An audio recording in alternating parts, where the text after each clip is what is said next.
Hello, everyone, and welcome to the program Midday Discourse on Global Television. I am Samuel Odi. Many thanks for joining on to this edition of the program. Today will be extreme President Bola Ahmed Tinubu's policies and then the current economic situation of Nigeria. Given the fact that there have been a series of summits just this year in line of helping revamp and boost Nigeria's economy, there was one earlier, just the most recent was the one with the International Monetary Fund, where a whole lot of issues will arise, new policies are being set. Still, there's still a policy that is still in the Senate where a whole lot of Nigerians, even state governors, mostly from the northern region of Nigeria, has reacted to the tax policy that was on ground, or that is rather on ground, that the president is planning to put in place and pass the law, but yet it hasn't been signed yet because of the fact that a whole lot of presidents have reacted negatively towards it, saying no, it can't stand and it should, things should be done about it. But now there are a series of policies almost on a monthly basis from the president. All of these, according to the president, he is saying in his words that he knows that things are tough. He understands the removal of fuel subsidy and what the hardship it has imposed on Nigerians. He also says he understands the fact that Nigerians are actually going through a whole lot of struggles in terms of feeding up and then having their day-to-day activities in terms of transportation, buying, cost of living and all. Looking at those angles now, he said still these measures are the measures that needs to be in place so as Nigerian economy would be able to grow, and we're going to enjoy the fruits of all of this hardship in the long run. But now it's been over a year that he's been in office. Most early things that Nigerians get on a monthly basis are high cost of living, high inflation rates, and more policies that doesn't help cushion the current effects that Nigerians are going through. So we are going to be extracting all of these angles of this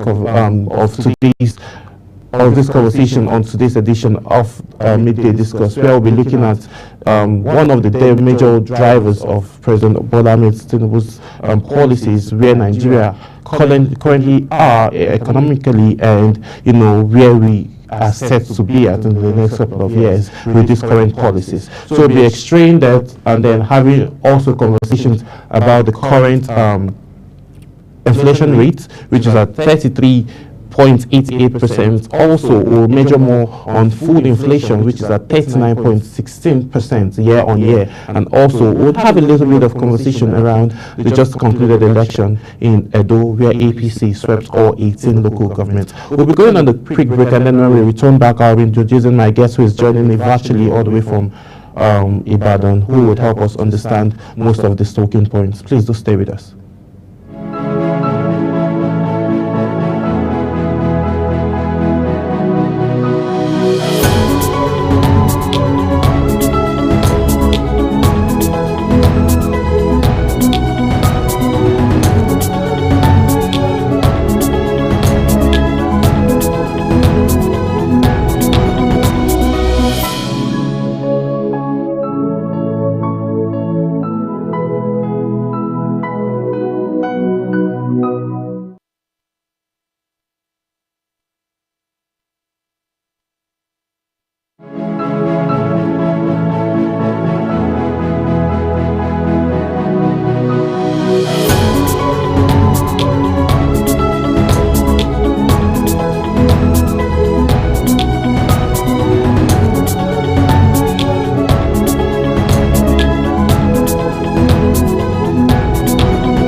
Many thanks for staying with us. If you're just joining, this is Midday Discourse, and I have my guest on who is joining me virtually.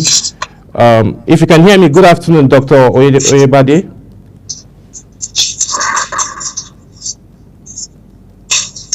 Hello, good afternoon. Hello, good afternoon. If you can hear me, Doctor, thank you for joining on today's edition of Midday Discourse.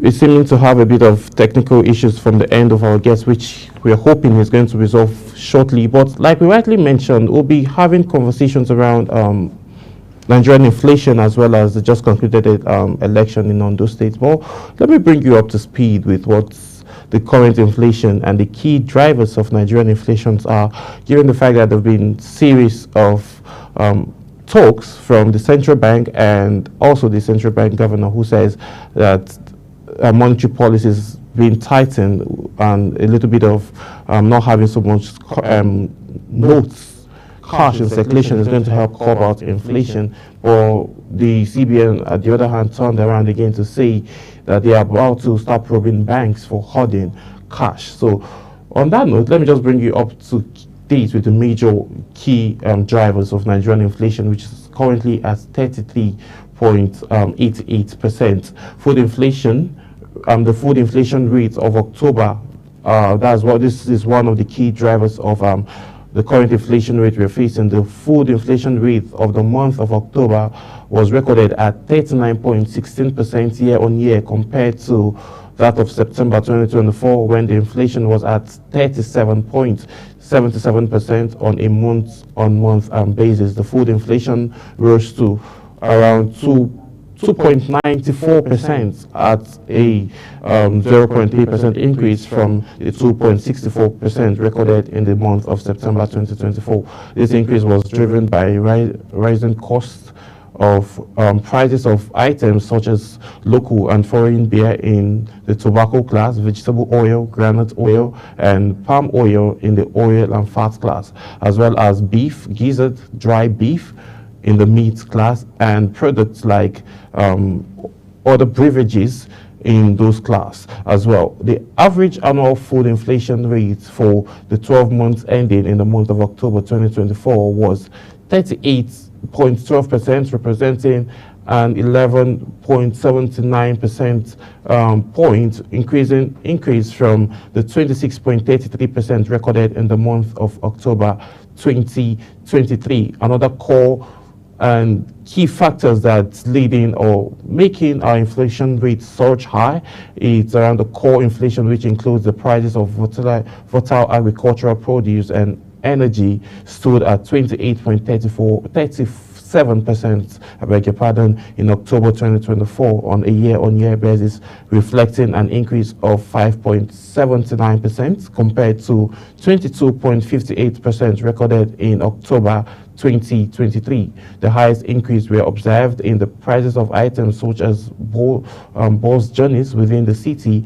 motorcycle journey, and intercity bus journeys under the passenger transport by road category, rents, both actual and imputed rentals under the housing category, meals at local restaurants under the accommodation services category, and services such as haircuts, women's hairbrushes, and women's hairstyles under dressing salon and personal grooming establishments. On a month-on-month basis, the core inflation rate was at 2.14% in October 2024, slightly higher by 0.0% than the 2.10% recorded in the month of September of the same year. The average 12-month annual inflation rate stood at 26.12% for the 12 months ending October 2024, representing an increase of 6.14% percentage points compared to 19.98% recorded in the month of 2023. Another key drivers are it's around the urban and rural inflation on a year-on-year basis. The urban inflation rate in October 2024 was at 36.38%, which was 7.9 percentage points higher than the 29.29% recorded in the month of October of the same year. 2020, rather 2023 of the previous year, 2023, I beg your pardon, on a month basis, the urban inflation rate stood at 2.75% in October 2024, making an increase of 0.08% each point compared to 2.64% in the month of September 2024. The 12-month average urban inflation rate was at 34.52% in October 2024, which was 7.76 percentage points higher than the 24.76% reported in the month of October 2023. The rural inflation rate in October 2024 was at 31.59% on year basis, reflecting an increase of 6.1% compared to 25.58% in the month of October on a month-to-month basis. Rural inflation was 2.53% in October 2024, up by 0.13% points from 2.39% in the month of September. The 12-month average rural inflation rate was at 30.24% in October 2024, which was at 8.1% increase, higher than 22.23% recorded in the month of October 2023. So you have seen the key drivers of Nigerian inflation and how we got to this point of having 33 points of 0.88% key drivers. So now we've seen nothing from the financial sector have been able to drive this current rate of inflation, as that's stated by Cardoso, the CBN governor. CPS, the Consumer Price Index, and the MBS, Nigeria Bureau of Statistics, have actually said that the key drivers of Nigerian inflation, it's all has come around food items and goods and services that Nigerians consume on a day-to-day basis. Looking at those angles now, why are we having this now? And looking at the president's policy, which he says it's time on an annual basis, it looks to increase Nigerians' GDP by 3.75%. So with all of this going on, despite the fact that we've witnessed some series of growth in the GDP, but now it still boils down to the fact that the cost of living is still very, very high, and new policies that are said in the futuristic manner is going to help Nigerian economy grow. But currently, on the present term of Nigerians, is actually lots of suffering, lots of hardship, and lots of hunger in the land. We will still go on another quick break, and then hopefully our guests would be ready to have this conversation with us. Please do stay with us. We'll be right back.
Yes, many thanks for staying with us. Doctor, if you can hear me, thank you for joining us on today's edition of Midday Discourse. Hope you had a great weekend, sir. Yes, I did. I trust you also had a great weekend. Okay, yes, I did. I can't complain. So let's just get right into the conversation since time is no longer our friend. So looking at the president's current policies and the economic realities that we are facing in Nigeria, and the president has also made mention that his administration is going to look to grow Nigeria's GDP in 2024 at up to like 3.76%. Looking at those angles now, and with the current economic situation, do you think the president would be able to achieve this feat that he sets for himself?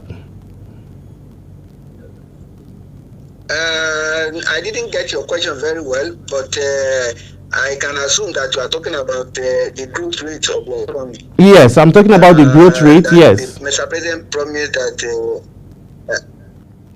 a 3.7%, yes, of a certain percentage in the economy. Yes, a 3.76% growth rate. Going by what we have been able to see in the last 1 year, and the budget just released by Mr. President. Yes. I don't see how we can achieve any growth rate. Because the budget is also talking about deficit. Yes. We have a budget deficit to the tune of about 50 trillion. We have debt repayment, to the tune of about 15 or 18 trillion every year. And with what we read also in the papers today, the president has applied to National Assembly for approval of another 3.something trillion as debt. In a situation where the country is heavily indebted and they continue to be heavily indebted, I cannot imagine any growth coming from that kind of situation. And in a situation where production is always almost at the lowest ebb, I have not seen it, a situation getting this bad. Maybe in the last 10 years or so, where we almost have nil production, and massive production almost on a daily basis.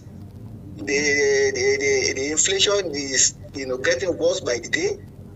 The cost of living is abysmally high, excessively high.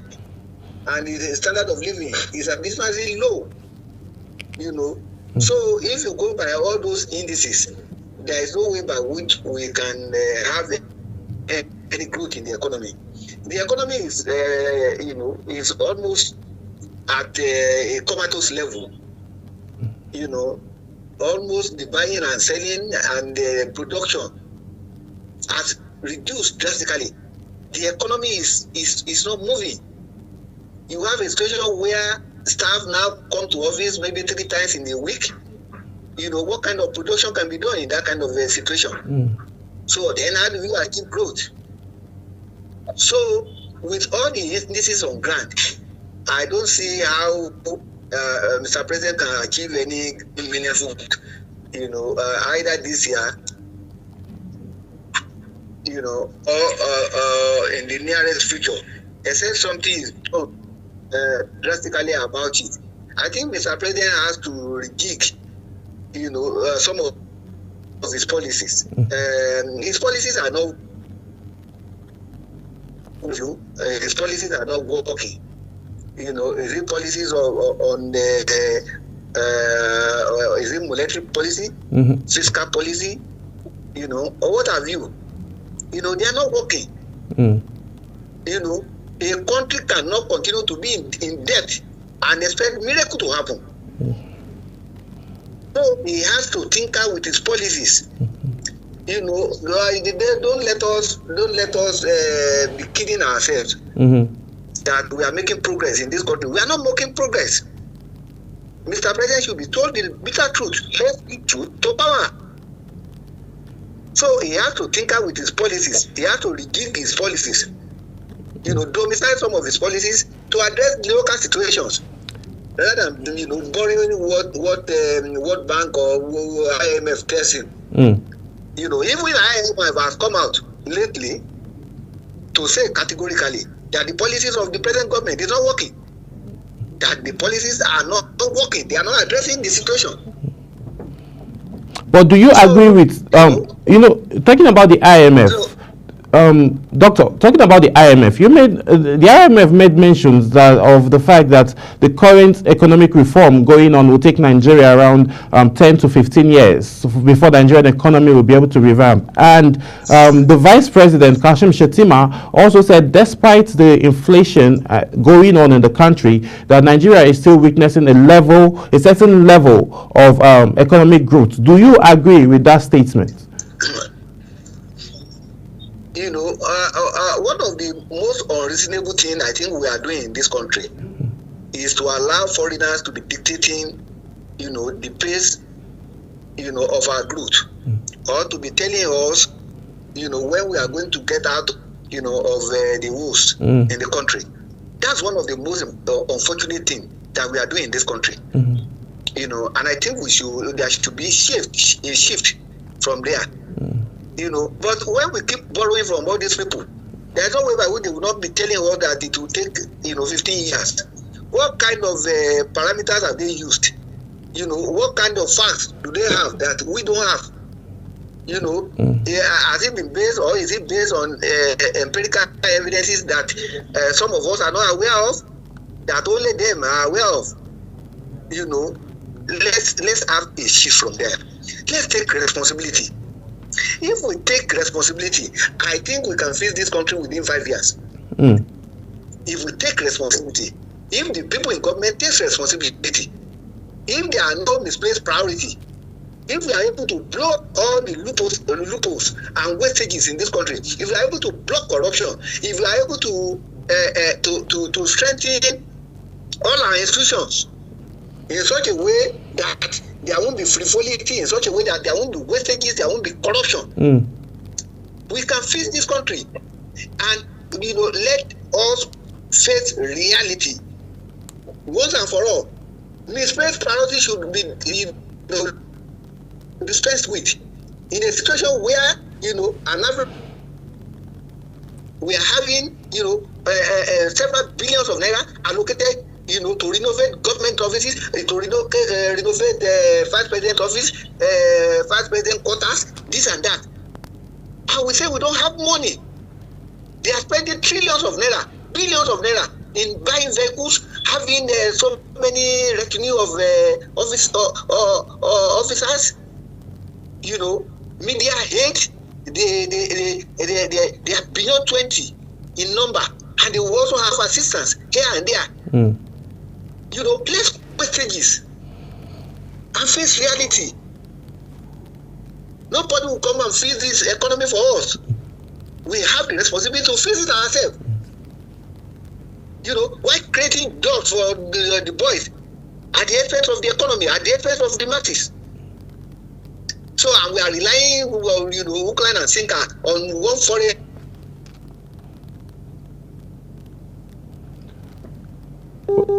Well, looking at those angles now, because of the major response with the fiscal deposit and fiscal debt that Nigeria is facing, and the federal government have come out to say that one of the key drivers are the newly implemented minimum wage, and then as well as also monies that need to go to pensioners, and all of that are one of the key reasons why Nigeria will be facing such level of deficits come 2025. If we're having those conversations, the government have actually left some parts out that Nigerians are asking why those angles were left aside. The angles of where government almost every year government officials get themselves imported cars. All of those angles now, we are not included in the fact that it's going to help, is going to increase the fiscal deficit of Nigeria. So Nigerians are asking, why is it just the monies that goes to the pensioners and the minimum wage? Why are they the main reason, or why are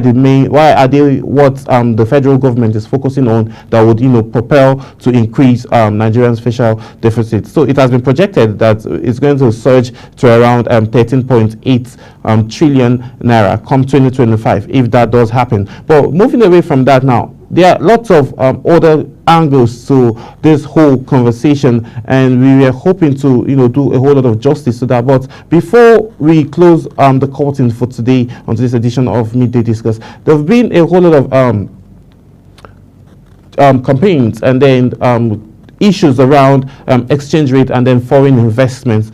On the lighter note, President Bola Ahmed Tinubu arrived Brazil early hours of today, so as to have the two-day summit with the G20. So where they are talking about sustainable development growth. So on that light, and the just concluded bilateral trade relationship that was just concluded between the president and the minister from India, I feel all Nigerians are rejoicing and hoping to see a very good outcome that would yield from those bilateral relations and also the summits that is actually happening in Brazil. So on that note, looking at it, Nigerians are hoping seriously that the G7's GDP growth of 3.76% is going to amount to what the president says it's going to amount to, as well as yielding more benefits. And again, this current administration have been able to find its way to join the BRICS as a partner country. So some Nigerians are excited, some are still not yet excited because they are awaiting to see the results that all of this is going to bring, and if the woman selling in the market would be able to sell things as she usually sells. And then Nigerians are hoping that they will still have their consumer purchase index power to be able to go to market with a set budget and also be able to achieve or buy those things that they will be able to buy. On that note, we'll be drawing the curtain on today's edition, and sadly, due to some technical issues from the angle of our guests, we weren't able to bring you the whole conversation on today's edition of Midday Discuss. We sincerely apologize, and I'll see you all tomorrow as we extract all the major talking points affecting Nigerians. Please see you tomorrow.